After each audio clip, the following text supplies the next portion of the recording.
Il sindaco di Aragona Giuseppe Pendolino e la presidente del Consiglio Comunale di Giacomo Pepe smentiscono le dichiarazioni fatte dal cartello sociale. Non è mai arrivata alcuna richiesta formale al comune. Sarebbero false le accuse mosse contro di noi a seguito dei diversi articoli pubblicati in questi giorni, a partire dallo scorso 1° marzo, aventi per oggetto la richiesta formale di convocazione del Consiglio Comunale aperto e indirizzato al sindaco Giuseppe Pendolino e al presidente del Consiglio Comunale Stefania Di Giacomo Pepe a firma del cartello sociale. Preme categorica la smentita del sindaco Pendolino. A oggi, afferma il sindaco, avendo verificato gli uffici preposti non ci è arrivata nessuna richiesta, motivo per cui alla replica avanzata dalla stampa non ho dato seguito alcuno, poiché questa richiesta non c'è mai pervenuta. Ne approfitto inoltre, continua il sindaco Pendolino, per comunicare che è intenzione di questa amministrazione portare a conoscenza dei cittadini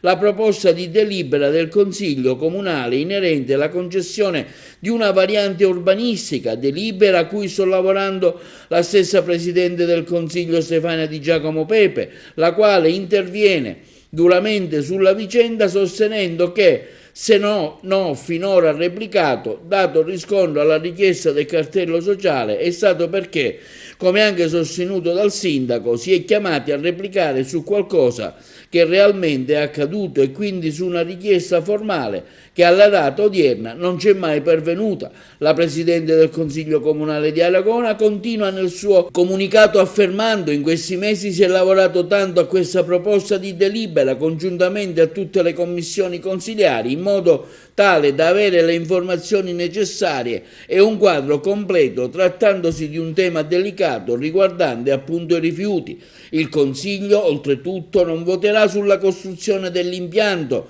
perché la ditta ha l'autorizzazione per farlo direttamente dalla Regione Sicilia. Dal Consiglio chiede solo la variante urbanistica per la trasformazione a zona ZES, aggiunge Di Giacomo Pepe. Quindi assolutamente intenzione mia e di tutti i consiglieri, conclude Di Giacomo Pepe, convocare un Consiglio Comunale aperto ai cittadini e alle parti sociali interessati.